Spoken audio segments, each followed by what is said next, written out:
Imaginez un monde où vos souvenirs, vos compétences, votre personnalité même pourraient être sauvegardés sur un serveur externe et mis à jour comme si vous étiez un programme informatique. Cet avenir, terrifiant pour certains, prometteur pour d'autres, pourrait devenir réalité avec les implants de tissu cérébral synthétique. Mais qu'adviendrait-il de l'économie qui pourrait se le permettre? Et plus inquiétant encore, comment deviendrions-nous dépendants de cette technologie? Cela ressemble à de la pure science-fiction. Mais si c'est possible, l'impact économique et social serait énorme. Par où commencer pour démêler ce labyrinthe? Commençons par la base, le coût. Initialement, cette technologie serait prohibitive. Pensons aux premiers téléphones cellulaires ou aux chirurgies robotiques. Seules les élites, les gouvernements et les grandes entreprises pourraient se permettre d'investir dans cette technologie de pointe. Imaginez les dirigeants de la Silicon Valley, les politiciens influents, les milliardaires à la recherche d'un avantage concurrentiel. Ce seraient les premiers à l'adopter. Alors, parlerions-nous d'une nouvelle forme de fossé entre riches et pauvres, mais cette fois au niveau cognitif? Exactement. Nous aurions une division entre ceux qui ont des capacités cérébrales augmentées et ceux qui n'en ont pas. Cela pourrait exacerber les inégalités existantes en matière d'accès à l'éducation, à l'emploi et en fin de compte à la qualité de vie. Imaginez un marché du travail où les postes hautement qualifiés nécessitent un esprit amélioré. Ceux qui n'ont pas l'implant seraient relégués à des travaux manuels ou à faible rémunération. Cela semble dystopique. Comment le modèle d'abonnement pour cette technologie pourrait-il évoluer? C'est là que ça devient encore plus intéressant. Le modèle initial serait sans aucun doute d'achat direct. L'implant lui-même avec un prix astronomique. Mais à mesure que la technologie avance et devient plus accessible, le modèle d'abonnement deviendrait dominant. Pensez-y comme un logiciel en tant que service, mais pour votre cerveau. Quel type de service serait offert? La clé réside dans les mises à jour et les fonctionnalités supplémentaires. Vous pourriez vous abonner à des forfaits qui améliorent votre mémoire, votre capacité d'apprentissage, votre créativité ou même votre humeur. Imaginez payer un abonnement mensuel pour avoir accès à un forfait de concentration qui vous permet de travailler sans distraction ou un forfait de langue qui vous permet d'apprendre une nouvelle langue en quelques semaines. Cela semble tentant, mais aussi dangereux. Quelles seraient les implications de la dépendance à ces abonnements? C'est là que nous entrons en terrain glissant.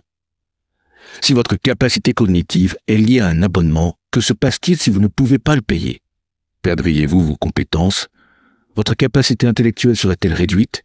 Devriez-vous réapprendre tout ce que vous aviez téléchargé? La dépendance serait absolue. Vous seriez l'otage de l'entreprise qui vous fournit le service. Ça a l'air terrible. Comment cela affecterait-il le libre arbitre et l'autonomie individuelle? C'est le grand débat éthique. Si votre cerveau est connecté à un serveur externe, dans quelle mesure êtes-vous vous-même?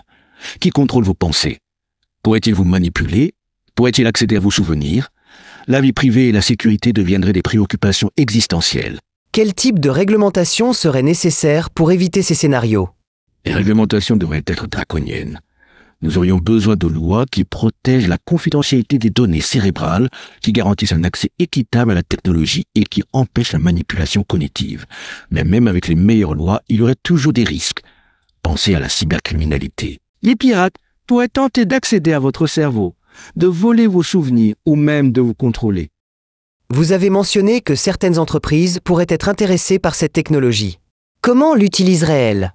Les entreprises pourraient utiliser les implants pour améliorer la productivité de leurs employés, pour collecter des données sur leurs préférences, ou même pour influencer leurs décisions d'achat.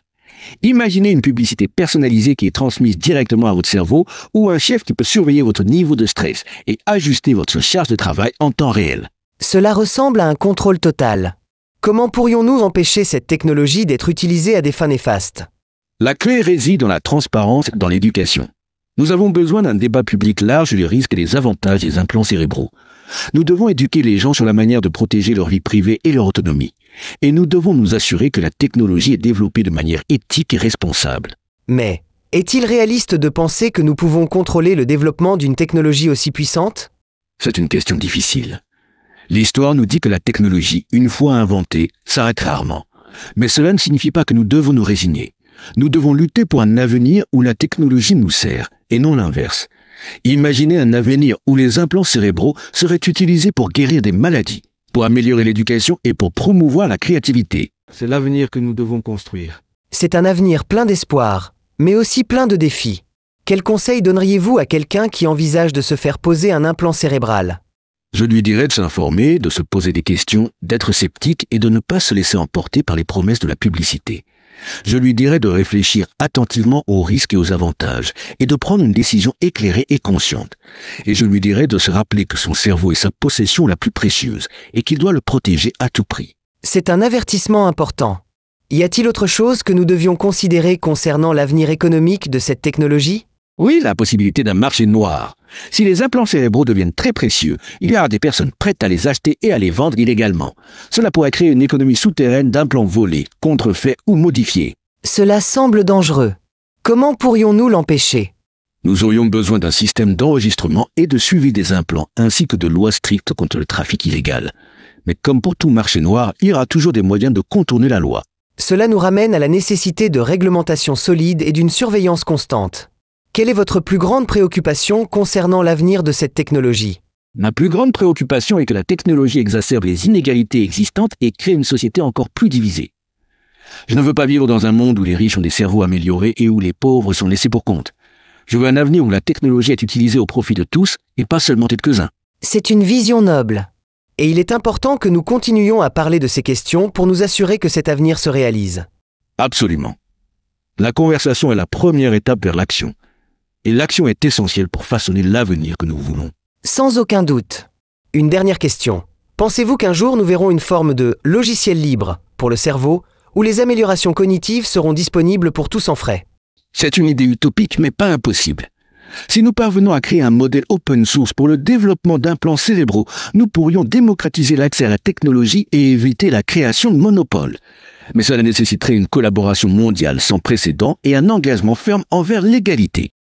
C'est un objectif ambitieux, mais il vaut la peine de se battre pour lui. Merci d'avoir partagé vos idées et vos connaissances sur ce sujet fascinant et inquiétant. Merci à vous de m'avoir posé les questions difficiles. C'est un sujet qui nous oblige à réfléchir à ce que signifie être humain à l'ère de la technologie. Et vous, explorateur, qu'avez-vous pensé de ce voyage à travers l'avenir de la technologie cérébrale? Si vous avez aimé, cliquez sur j'aime la vidéo. Abonnez-vous à la chaîne pour ne pas manquer nos prochaines analyses approfondies. Et laissez-nous vos commentaires. Nous voulons savoir ce que vous pensez de ce sujet et quelles questions vous avez. À bientôt dans la prochaine vidéo. Explorateur.